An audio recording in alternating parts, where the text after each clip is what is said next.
Negative thinking is a major problem. If you're trying to be successful or happy, you have no room for negativity. Big thinking gets rid of negativity. Dreams and visions gets rid of negativity. Now, what you cannot do is bury yourself by using your success compared to other people. See, success is not how far you got, because somebody always further than you. Success ain't how far you got. Success is how far you got from where you started. God said a man is as he thinks. We are how we think. You have got to change the way you think. It is the whole determining factor of where you go in life. We are all where we are today because we thought ourselves to this position. If you don't like the position, think yourself out of it. When people know better, they do better. I can't even say that's always true in my own life. I know I should get up every morning early and exercise about 5:30 and jog about 3 miles. I know better. I know what is healthy, what is not healthy. I have been informed. I know how to bench press. I know how to do lat pull down. I know the form. I know what I ought to be doing. It is not the absence of knowledge, but the gulf between what we know and what we do is often a wide gulf, and we don't always reach across. We're all participating in this thing called life. All of us. Life has ebb and flows. It's got thunderstorms in it, earthquakes. This life. Stop expecting it to go smooth, because it ain't finna go smooth. The road to success is always under construction. You combat negativity and you combat discouragement with gratitude. What messes you up is you focus on the thing that's not happening. So whenever you get discouraged, change your focus from what's not happening to what has happened. Because what causes the downslide is if you get wrapped up into what ain't happening, it get ugly, man. But you have to focus on gratitude. People understand how serious gratitude is. It's hard to be miserable and grateful at the same time. We all love to be blessed, our business taking off. We meet the person of our dreams. But here's the key. The blessing doesn't come by itself. But with that blessing is going to come opposition, jealousy, people that are not for you. The question is not so much, can you handle the blessing? The question is, can you handle the persecution? Everyone is not going to celebrate your success. All your friends won't be happy when you get that promotion, when you move into that new house, when you get engaged. The favor on your life will stir up the jealousy, the competition, the envy in certain people. You can't have the blessing without some kind of persecution. If you can handle the persecution, then God can trust you with the blessing. You have to pass the test of overlooking insults, ignoring what people are saying. They wouldn't be talking if you weren't making a difference. Let God deal with the naysayers. Let God take care of those that are trying to make you look bad. Some people can't handle your success. They were fine as long as you were at their level, as long as you were single like them, as long as you lived in their neighborhood. You have to be okay with them not being okay with you. Your time is too valuable to worry about what people think about you. You don't need everyone to celebrate you. You don't need all your co-workers, all your relatives to cheer you on. If you become too dependent on people, then if they don't meet your expectations, if they don't approve you, you'll spend your time trying to get their approval. Don't look to people, look to God. I do not deserve the good measure that flows with success. I just don't deserve it. I just can't see myself as being in this position. I don't deserve it. This often comes from things that people said to you or about you. They programmed you to see yourself in a limited parameter, and so when you see opportunities beyond how you've been programmed, you reject it because you don't feel like you're deserving of it. I do not want to stand apart or be different. I want to fit in. because they have a belief system that holds on to being ordinary, they will not take the lead. I am afraid that I will become a target, and you will. If you take the lead, you will become a target. But just because they're shooting at you doesn't mean they shot you. There are a lot of voices in life trying to define us, tell us who we are. Sometimes they're uplifting, other times they're negative. You're not attractive. There's nothing special about you. Our own thoughts will try to label us. When you listen to all these voices, it's easy to think, who's telling the truth? Who am I? Am I strong and confident, or am I weak and insecure? Here's the key. The only voice that matters is your voice. What you choose is what you will become. Who do you say you are? God says you have seeds of greatness. You are destined to leave your mark. Other voices will tell you you're just ordinary. You have the final choice. The problem with some people is they've chosen the wrong voice so long, they don't know who they really are. They've allowed circumstances to define them. Mistakes, disappointments, now they've lost their passion. The only one that knows who you really are is your Creator. What are the things that you fear that's been keeping you from living your dream?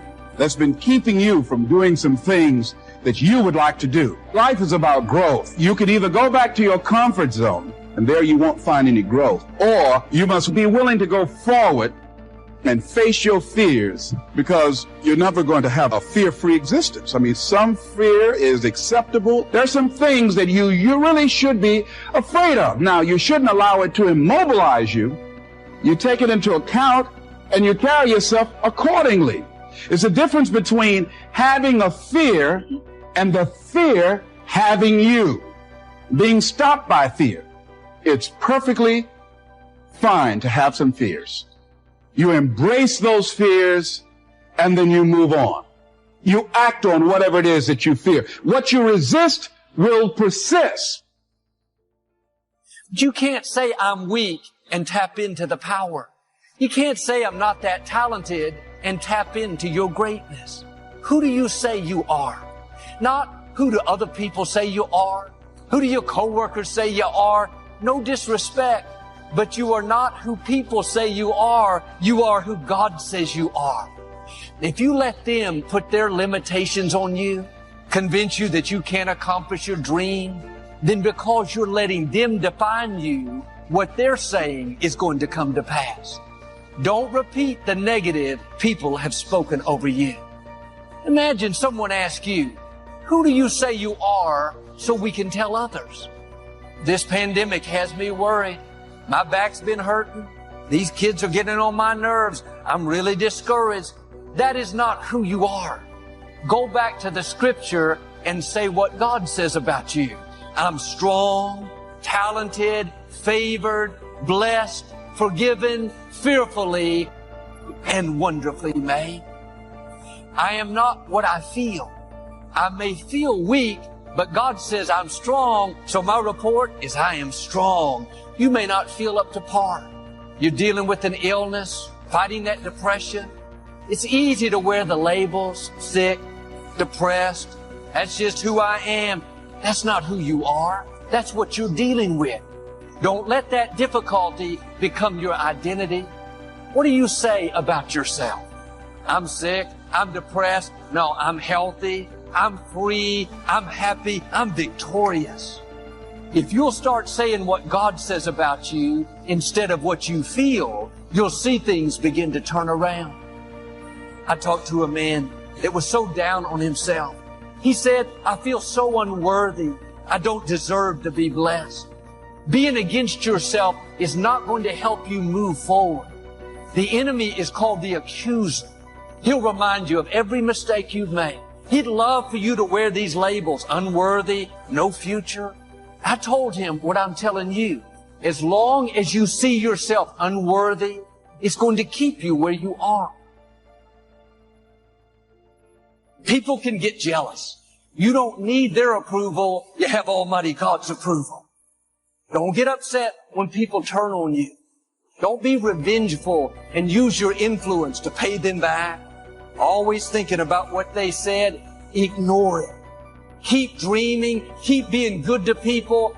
And God will take care of the persecutors. He'll deal with the critics, the jealous people, the opposition. People can't stop your destiny. The blessing on your life is greater than any force that's trying to hold you back. Now, don't stay focused on the persecution. It's a test. Can you handle the opposition, the jealousy? You know who gets jealous when you succeed? Small-minded people.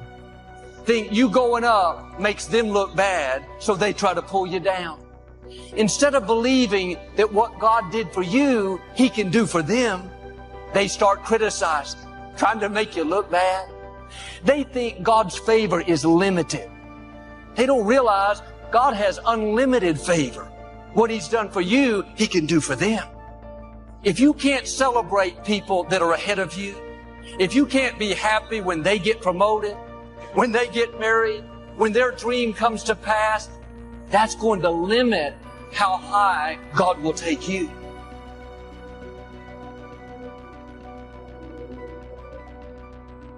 Now quit saying negative things about yourself.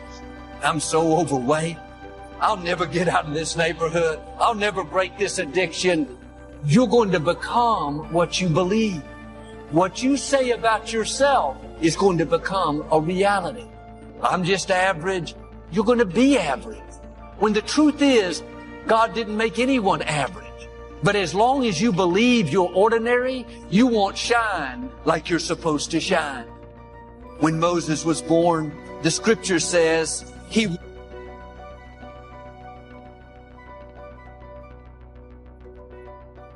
was no ordinary child. As he grew up, he could sense his destiny was to deliver the Israelites out of slavery. But he made a mistake. He spent 40 years in hiding. I can imagine those voices told him how he blew it. He could have worn the labels, failure, too late. But deep down, he could hear that still small voice telling him, this is not how your story ends. There is greatness in you. Just because you've made mistakes doesn't mean that stops your destiny. What stops us is when we start wearing the negative labels. We quit pursuing our dreams.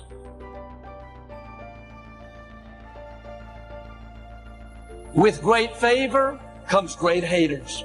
With great abundance comes great opposition. We pray for the blessings. God, give me great favor, great ideas. That's good. But we should add to that prayer, and God, help me to endure great persecution. Help me to stay on the high road and trust you to fight my battles. When you see great blessing, soon someone will not understand. Soon a family member will get jealous. And this is not to discourage you, but to prepare you. If you're prepared, you don't get bitter. Stay on the high road. Don't pay attention to jealous, small-minded people. Sometimes the way God pays you back is He keeps blessing you when others are trying to discredit you. He keeps taking you up when they're doing their best to pull you down. Here's the key. The grace is there to handle it. You have what it takes to not be offended, to not let what they say get down in your spirit. You have to rule your emotions. You have to not dwell on the offense. When you're tempted to get bitter, take that same time to thank God for how He blessed you. Don't let jealous people steal your blessing. People that are never going to be for you keep you from the greatness that God put in you. Don't waste your time trying to change your critic's mind. Don't argue with people that don't matter. Their opinion is not going to keep you from your purpose. That negative chatter is a distraction. You can't stop what they're saying, but you can ignore it. You don't have to respond to the negative. A response gives that person credibility. Don't validate what they're saying by answering them. You have a destiny to fulfill. I wonder how far God will take you if you will just live like you are no ordinary child. That there's a favor on your life that will take you where you can't go on your own. A blessing that will cause you to stand out. Who do you say you are? You have royal blood flowing through your veins. What's trying to stop you doesn't have a chance. God being for you is more than the world being against you. That sickness should be the end. The medical report says you're done, but not for you. You're no ordinary child. God handpicked you. Before you could choose Him, He chose you. Now don't go around thinking you're average. You don't have much to offer. You are no ordinary child. You are a history maker. You are destined to leave your mark. Well, Joel, this sounds good, but I think you have the wrong person. There's nothing unusual about me. I don't have a great personality. I don't come from an influential family. As long as you're discounting yourself, you're not going to see your greatness.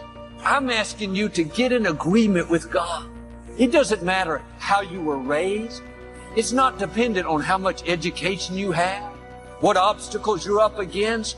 When you believe, doors will open you never dreamed would open. The prophet Joel said, wake up the mighty men.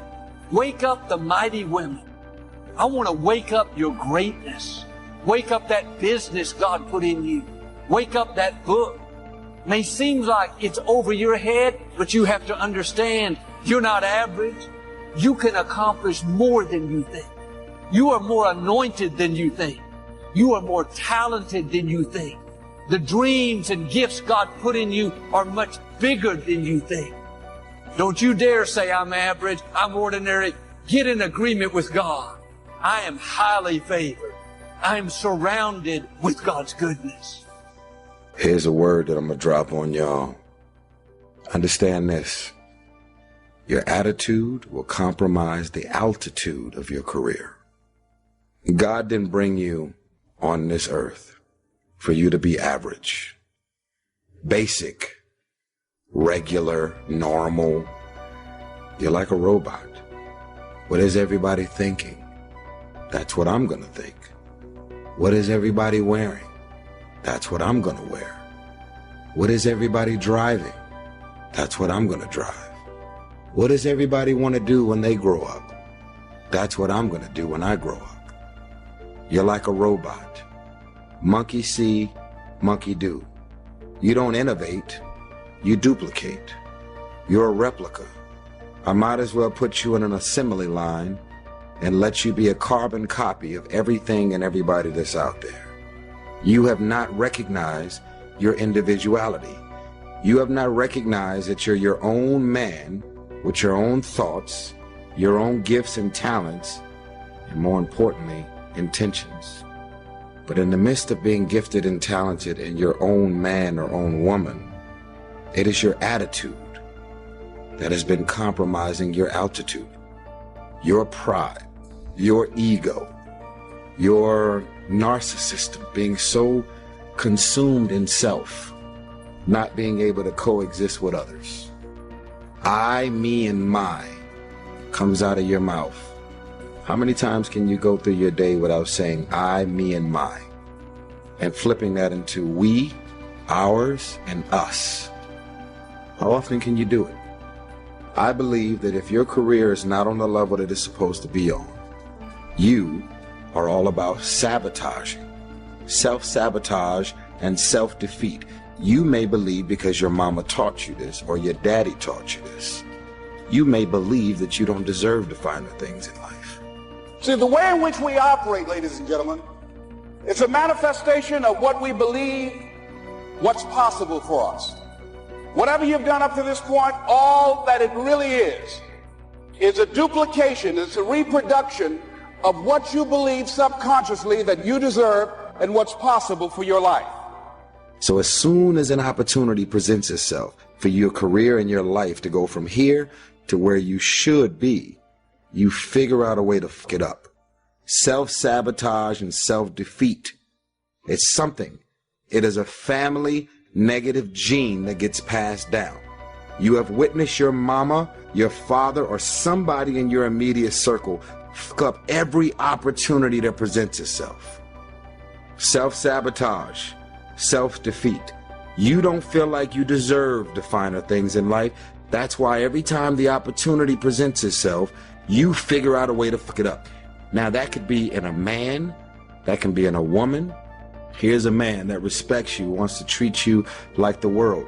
In your mind, he doesn't challenge you. He doesn't beat you. He's not putting you down, being mean, evil, and condescending, so you don't feel like you deserve the finer things in life.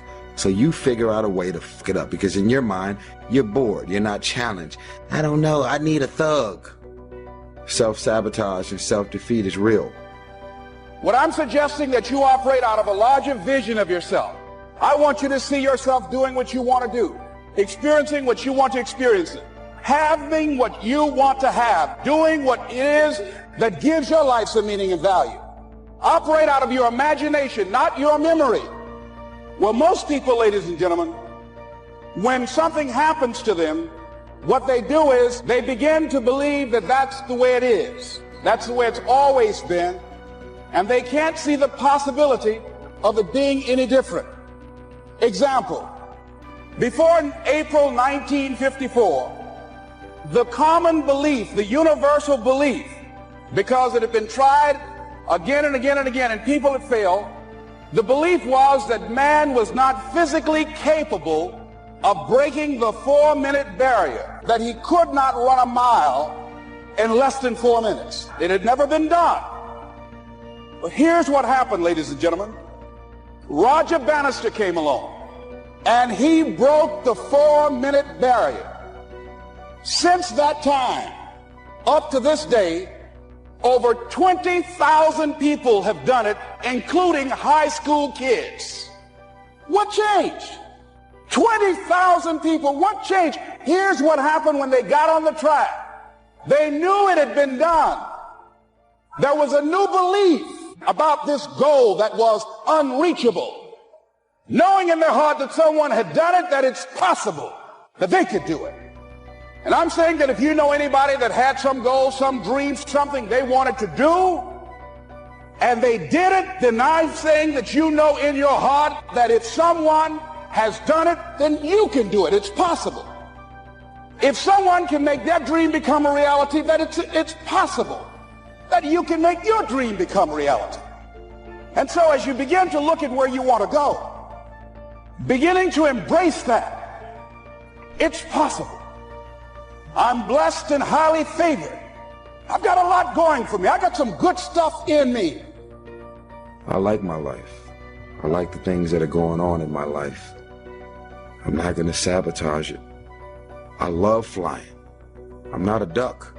I'm not average. I'm an eagle. I am individually me. I fly high above the clouds. That's who I am.